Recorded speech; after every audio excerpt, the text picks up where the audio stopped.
Tu me dis quand t'es prêt. Donc je suis prête. T'es prête? Ok, let's go. Alors je m'appelle Anouk Dezuri, j'ai 28 ans et je suis photographe, auteur-photographe indépendante. Pourquoi le choix de ce métier, le choix de la photographie? Alors du coup moi depuis toute petite déjà, depuis le collège je savais que je voulais devenir photographe. Oui. En fait j'adorais ça, c'était un peu genre mon rêve. Mais je m'étais dit au début quand j'étais toute petite que du coup je serais plutôt infographiste. Parce que comme ça liait quand même l'image, c'était un peu lié à la photo, mais c'était un métier un peu plus sûr quoi.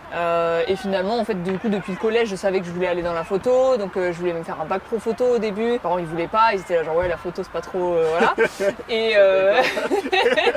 c'est pas vraiment un métier quoi, tu vois. Ou en tout cas, c'est un métier dont c'est difficile d'en vivre quoi. Et du coup, donc j'ai fait un bac général. Et après, j'ai fait un BTS photographie, donc c'est là que je suis arrivée à Roubaix, parce que j'avais grandi en région parisienne, et donc j'ai été acceptée au BTS photo de Roubaix et pas à celui de Paris. D'accord. Donc du coup, arrivée à Roubaix un peu par hasard ou par défaut, voilà. Et finalement, du coup, c'est là que j'ai découvert un peu tous les métiers de la photographie, parce qu'en photo, il y a plein de domaines différents. Et voilà. Et du coup, c'est là que j'ai commencé à faire de la photographie, à découvrir la photographie de reportage, documentaire. Et après, j'ai poursuivi une année, j'ai fait un diplôme universitaire en photo documentaire et écriture transmédia. C'est un nom à rallonge. Mais en gros, c'était plus du coup... c'était à Carcassonne. Là, je suis redescendue en bas de la France pendant un an. Et donc, du coup, j'ai fait ça. Là, c'était beaucoup plus finalement dans la pratique du photoreportage et du documentaire. Ça m'a permis de découvrir aussi du coup un peu la vidéo, le son, l'écriture, tout ça. Et après, du coup, il y avait pas mal de stages aussi, donc ça c'était chouette. Et après, du coup, je suis revenue m'installer à Roubaix en me disant je teste, tu vois, parce que finalement en fait j'avais fini mes études, j'avais plus vraiment d'endroit où vivre. Et je me suis dit où est-ce que je retourne parmi tous les endroits où j'avais. Tu t'es attaché à Roubaix. Et ouais, je me suis dit en vrai Roubaix c'est là où j'ai vraiment le plus kiffé. J'ai envie de retourner voir comment je me sens là-bas en dehors des études, parce que c'est toujours différent quand on habite quelque part pour les études et après quand on y vit, voilà. Et parce que tous mes potes étudiants étaient partis du coup pour la plupart. Et du coup donc je suis revenue et finalement là ça fait donc c'était en 2016 ou 2017. Je sais plus, j'ai un doute. 2016-2017 Ouais. Et voilà, et depuis du coup je suis toujours là et je suis bien. Maintenant tu exerces le métier de photographe, reporter. Ouais. Comment tu choisis tes sujets? Du coup mes sujets en réalité en général c'est souvent une question de rencontre, tu vois. Quelqu'un que je vais rencontrer soit dans un cadre professionnel, soit des amis ou alors même des fois dans la rue, hein. Franchement ça m'arrive. Et du coup je discute avec la personne ou je découvre un lieu et je me dis ce serait chouette de pouvoir raconter l'histoire de cette personne ou de ce lieu. Et du coup là en général je démarre un sujet comme ça. Ou des fois après c'est des choses que je lis aussi ou dont j'entends parler et je me dis tiens c'est intéressant comme sujet, et puis j'ai toujours des notes, alors soit dans le téléphone soit sur des carnets d'idées de sujets, tu sais, les idées de sujets comme ça qui restent des fois pendant des années dans le vide, et puis un jour t'as fini un sujet, t'as du temps et tu te dis tiens est-ce que j'irai pas revoir ça, et du coup c'est là que ça commence. Et les sujets tu les publies du coup sur tes réseaux, tu les publies où, en ville ou dans la médiathèque par exemple, la médiathèque de Roubaix? Alors mes sujets, il y a plein de manières de diffuser, donc sur les réseaux sociaux, sur mon site internet. Des fois on en fait des expositions, donc on tire les photos, on les encadre et après ça peut voyager. Donc là j'avais fait une expo à Roubaix à la Maison des Assos par exemple, à la Maison des Femmes aussi on l'avait mis. Après des fois on a aussi on imprime sur des petits livrets où là ça permet vraiment de créer un objet aussi de mémoire avec toutes les photos. Donc voilà, des fois j'ai fait des expos aussi dans la rue. Oui. Ma première expo à Roubaix c'était sur les murs du Pile. C'est pas derrière des fenêtres où tu passes devant? Non, ça c'est rue des Arts, c'est avec la plus petite galerie du monde. D'accord. Mais non, moi c'était mon projet de service civique en fait. Quand je suis revenue à Roubaix, j'ai fait un service civique à Unicité et j'ai monté en fait un projet d'expo photo pour essayer de faire changer le regard sur la ville de Roubaix. D'accord. Et donc j'avais photographié plus de 90 portraits, 90 habitants chez eux. Et après, je les avais exposés dans tout le quartier du Pile, sur les murs. C'est beau, hein. Mais Ouais. les jeunes te laissent rentrer chez eux? Et en fait, moi, c'est vraiment ce qui me fait kiffer dans mon métier de photographe, tu vois, c'est de pouvoir découvrir un peu la vie des gens, rentrer chez eux, parce que je suis vraiment une grande curieuse, tu vois. Et puis là, sur ce projet-là, il y avait vraiment le côté de dire, en fait, les habitants, ils ont chacun du coup leur histoire, leurs intérieurs, qui pourraient être finalement à Roubaix mais n'importe où. Et du coup, c'était pour ça que je m'étais fixé un peu cette contrainte de me dire, voilà, il faut que ce soit à l'intérieur, comme ça on situe pas Roubaix entre guillemets, tu vois. Et après, du coup, on sort ces intérieurs dans la rue. Et ils avaient chacun la possibilité de mettre une petite phrase aussi en dessous, tu vois, par rapport à leur lien à la ville ou même des citations, tu vois, et chacun choisissait. Et voilà, du coup, j'avais exposé ça. On le voit plus au niveau macro, après au niveau micro, avant de se dire qu'ils sont dans la ville de Roubaix. Finalement, c'est quoi? C'est de se dire, tout le monde a une vie différente. Ouais. Et en gros, on n'est pas obligé de se ressembler et du coup, ça peut casser les préjugés derrière. Ouais, c'est ça, ouais. C'est ça l'idée. Oui, et puis de montrer aussi le côté accueillant, tu vois, des habitants ici, enfin de Roubaix, tu vois, c'est vraiment quelque chose que, pour le coup, pour avoir voyagé un peu, avoir habité un peu à droite à gauche, tu vois, c'est vraiment pas partout que tu le retrouves, quoi. Vraiment. J'avoue. Ici, il y a une facilité, déconcertante à découvrir la vie des gens, à sympathiser, à pouvoir partager des moments, tu vois, simples et cool. Non, ça, c'est très cool. Et du coup, tes sujets, tu les suis combien de temps en général? Alors ça dépend des projets. Globalement, j'aime quand même beaucoup travailler au long terme parce que vraiment, je trouve que ça permet d'avoir vraiment déjà une évolution et puis une vision plus complète, tu vois, d'un sujet. Donc par exemple la Barbe d'Or qui est derrière, la Cité Rose. J'ai commencé à faire des photos là-bas en 2021 et je continue encore. Alors j'y vais pas tous les jours, tu vois, mais je continue encore régulièrement à aller rencontrer les habitants, faire des photos, etc. Le projet que j'avais fait, les ponts ouverts sur les 4 boxeurs que j'avais suivis à Roubaix, j'ai fait pendant 6 mois. Après j'avais fait un projet sur des femmes victimes de violences que j'ai suivies dans toute leur reconstruction pendant 1 à 2 ans. Donc ça peut être... Et un des premiers projets que j'avais fait à Roubaix, c'était sur une famille algérienne qui était venue en France pour essayer de faire soigner le mari qui était hémiplégique suite à un AVC, qui était un ancien boxeur d'ailleurs aussi, champion de boxe et tout. Et je les avais suivis pareil pendant 2 ou 3 ans, je crois, tu vois, dans tout leur parcours, leur combat administratif, tout ça, quoi. Mais j'imagine que ça te rapproche de ces gens-là finalement. Ouais.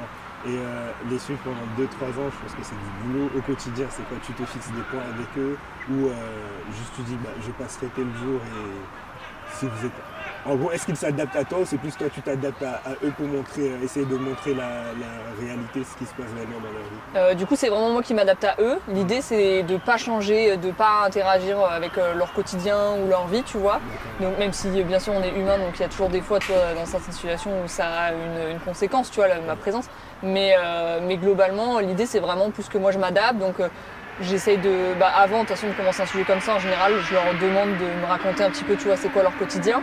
Et donc, du coup, après, je dis, tiens, cette semaine, qu'est-ce que tu as des choses de prévues, tu vois, j'envoie. En fait, c'est un échange vraiment par message. Et ensuite, du coup, quand moi, je peux y aller, j'y vais. Et puis, je les suis pendant, ça peut aller de quelques heures à une journée complète, à des fois plusieurs jours quand c'est des déplacements ailleurs, tu vois.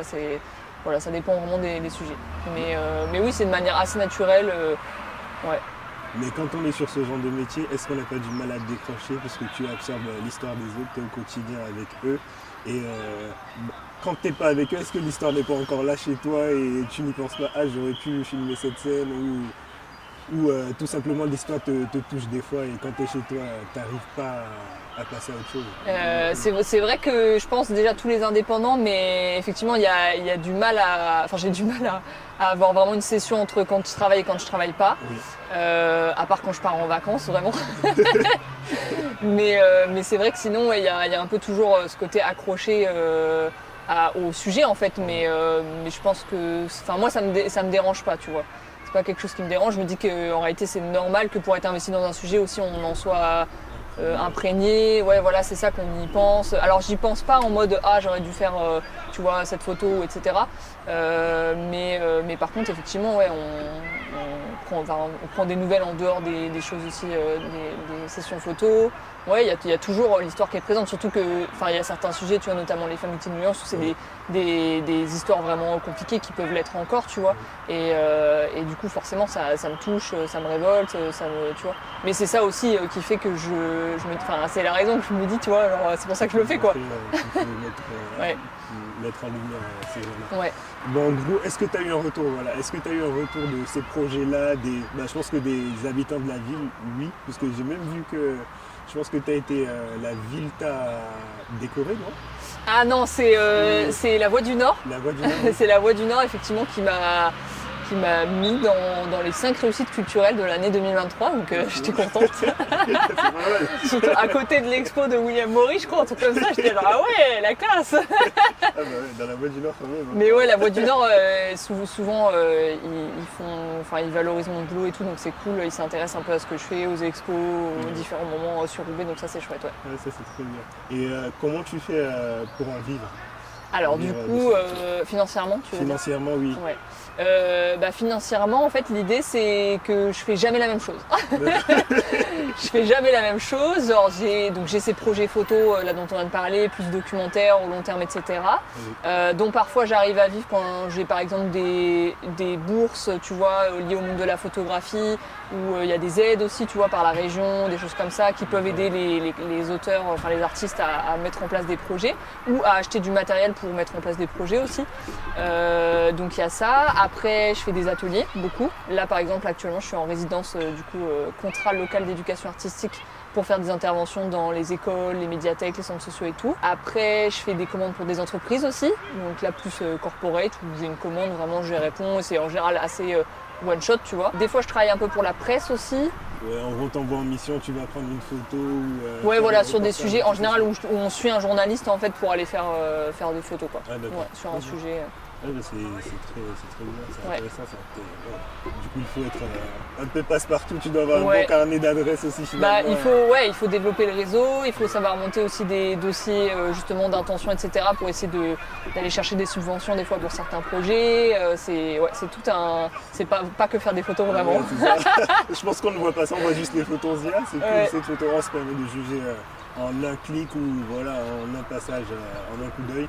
Mais derrière, on ne voit pas tout ce que la personne elle fait forcément. Ouais, c'est du taf. C'est des tours de passe-passe, mais en même temps, c'est ça qui est cool aussi, c'est que du coup, c'est assez souple. Donc ça permet, même s'il y a certains projets, tu vois, tu les fais entre guillemets bénévolement, enfin en autoproduction, tu vois. Du coup, d'avoir après, de mettre de l'argent de côté sur d'autres commandes où tu vas être peut-être un peu mieux payé, du coup, tu vas pouvoir prendre voilà, du temps pour faire d'autres choses. Donc je trouve que c'est assez cool quand même d'avoir cette souplesse, tu vois, de pouvoir finalement mener plusieurs projets en même temps, quoi. En même temps, ouais. Tu dessines, t'écris et tu prends en photo. Pourquoi autant de formats pour raconter l'histoire d'une personne? Parce que je trouve que chacun de ces médias permet de raconter les choses différemment ou d'apporter des détails, des précisions, tu vois, sur certains trucs. Donc c'est vrai que le dessin de base, j'en faisais plus, tu vois, en mode loisir. Pour moi, je dessinais des plantes, des trucs comme ça. Et là, ça a été pour le projet sur les boxeurs, justement, que j'ai pu commencer vraiment à essayer d'avoir cette forme de journal de bord un peu plus, sérieuse, tu vois, de le faire vraiment régulier, enfin à chaque reportage en fait, parce que vraiment à chaque reportage je faisais un dessin et un texte. Et je trouve que après c'est une matière hyper riche en parallèle des photos, tu vois, pour raconter en fait l'histoire de ces boxeurs et en même temps aussi du travail photographique, de la relation, tu vois, tout ce qu'on disait tout à l'heure de la relation et tout avec chacun. Je trouve que ça permet d'avoir vraiment ça et d'avoir des choses qu'on voit pas forcément sur les photos, que moi je sais, j'apprends parce que quand je fais pas de photos, je parle avec les gens, tu vois. Je pense que déjà il faut avoir cette aptitude, tu sais, cette facilité d'être sociable, en gros, d'aller au contact des gens pour vraiment faire son métier, tu vois. Ouais, bah c'est clair, ouais. Après, dans le cas inverse aussi, ça peut t'aider à t'ouvrir, je pense. Oui, aussi, ouais, c'est vrai. De prendre l'appareil photo, d'aller prendre des photos et tout. Je pense que ça intéresse les gens, déjà quand on te voit généralement avec ton appareil photo. Ouais. Et ça peut t'amener à mieux échanger avec les gens. Ouais, c'est vrai que la photo, c'est vraiment un bon prétexte pour faire connaissance, tu vois, avec les gens. Rencontrer des gens, découvrir des métiers. Enfin moi, tu vois, genre dans ma vie, j'aurais aimé faire. Il y a trop de métiers en fait que j'aurais aimé faire, tu vois. Genre prof, sociologue, tu vois, fleuriste. Enfin, il y a plein de trucs, tu vois. Et médecin, il y a toutes les études, on n'imagine pas, tu vois, mais mais du coup, je trouve que la photo c'est génial parce qu'en fait, ça te permet de découvrir tous les métiers du monde. Exactement. De rentrer tu vois, pendant le Covid, par exemple, je suis rentrée à l'hôpital de Lille, j'ai fait des photos dans tous les services pendant des semaines, du coup. Et en fait, c'est trop génial, quoi. Grâce au métier de photographe, je découvre tous les métiers. Je Exactement. découvre plein d'histoires, plein de C'est ça. cultures, tu vois, j'assiste à plein d'événements. Enfin, c'est vraiment C'est génial. un potentiel de mal. Ouais, de fou. Sur les photographes, vous allez voir. Ouais, c'est clair, vous allez voir tous les métiers, vous allez découvrir. Et c'est souvent ce que je dis quand je fais des ateliers justement avec les jeunes et que je leur donne cet exercice un peu de faire un reportage. Oui. C'est je leur dis profitez-en. Là, vous avez l'excuse, vous pouvez rentrer où vous C'est ça, voulez. ça ouvre des portes. Voilà, découvrir grâce à la photographie à travers l'appareil photo. Quoi. C'est ce que je fais avec toi, hein, finalement. Ouais. Dans la peau, c'est ça. C'est ça, c'est exactement ça. Ouais. Mais non, c'est cool. Qu'est-ce qui t'a le plus marqué? Quelle histoire t'a le plus marqué dans tes projets ou dans tes suivis de personnes? Ça, franchement, c'est vraiment la question. Même On en, attend la réponse. même en réfléchissant longtemps, je pense que j'arriverai pas chaque personne que je rencontre vraiment qui me confie son histoire. À chaque fois, c'est des choses qui me marquent. Alors beaucoup plus ce que je suis du coup au long terme, tu vois. Mais non, vraiment, il y en a pas. Chacune, elle me marque différemment. Elles m'apprennent des choses et c'est impossible de choisir genre une, tu vois. Après, il y a des sujets bien sûr plus difficiles que d'autres. Mais même dans le quotidien, même dans la simplicité, moi il y a des trucs qui me touchent vachement, tu vois, donc c'est... Ouais. Mais est-ce que tu as une façon de te motiver toi-même, une phrase ou comment tu fais au quotidien pour tenir, tu sais? Bah, franchement, c'est pour l'instant, c'est peut-être parce que je suis jeune, tu vois, enfin jeune photographe, mais j'ai pas de moment où je me dis genre ah ouais, fais chier, je dois aller faire des photos, ou ah ouais, il faut que je trouve un sujet, tu vois. Pour l'instant, chacun de mes sujets, il a vraiment, genre, tous mes projets se sont enchaînés. À chaque fois, quand j'étais dans un projet, je faisais une rencontre et finalement, ça donnait naissance à un autre. Tu vois, c'est vraiment, assez, tout découle naturellement. Et du coup, j'ai pas de problème à me motiver. Tu vois, au contraire, je trouve que chaque journée, toutes les personnes que je rencontre, c'est trop motivant, tu vois, en fait. C'est de faire ces rencontres-là qui me motivent, tu vois. Qui te pousse Ouais. à aller plus loin. Est-ce que du coup tu travailles comment? Tu as des heures définies ou vraiment tu peux te lever à minuit et dire ok, je bosse un peu? Alors, je me lève pas à minuit parce que moi je me couche tôt, tu vois. Mais par contre, effectivement, j'ai pas vraiment d'horaire parce que du coup, comme je documente la vie des gens et que je m'adapte aux gens, bah en fait, je fais en fonction, tu vois, si eux ils font des trucs les week-ends, bah je les suis les week-ends. Tu vois, Barbe d'Or, par exemple, au début, je venais en semaine et en fait, au bout d'un moment, j'ai dit mais n'importe quoi. En semaine, les gens ils bossent, ils sont pas là, tu vois, ils font des trucs et tout. Oui. Et donc du coup, j'ai commencé à venir plutôt les soirs, les mercredis, les week-ends, tu vois, pour essayer de rencontrer les gens quand ils sont plus, tu vois, chez eux, posés, ils ont le temps, tu vois, de t'accueillir, de tout ça. Donc non, franchement, j'ai pas d'horaire, Mais j'ai cette souplesse, tu vois. Donc des fois, je travaille les week-ends, mais tu vois, en semaine, par exemple, les matinées, du coup, je vais être plutôt chez moi à faire des dossiers, de la retouche, des choses comme ça, quoi. Ok. Et quel métier t'as rencontré pour l'instant? Parce que du coup, il n'y a pas juste les personnes, tu travailles aussi sur les corps de métier, non? Ouais. Quel métier t'as rencontré? Si tu sais nous dire nous lister quelques corps de métier.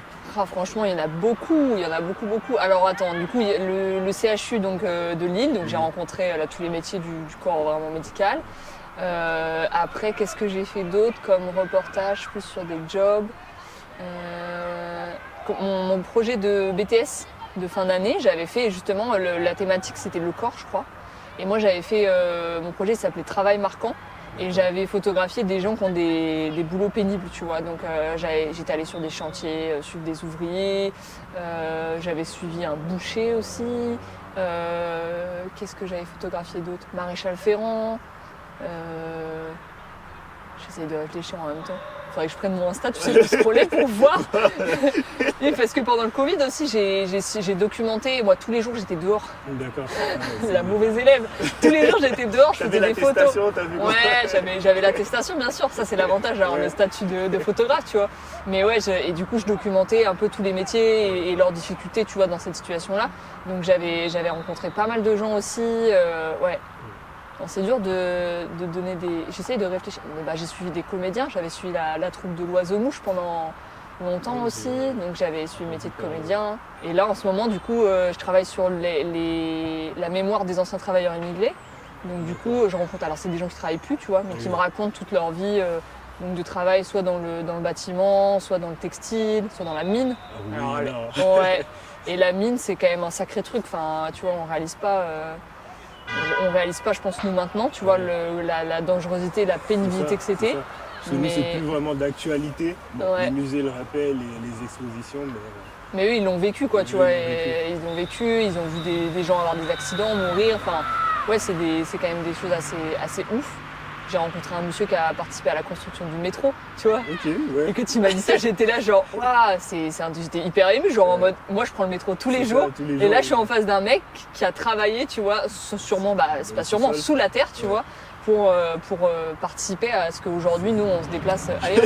Ah, ça me prend 5 minutes, tu vois.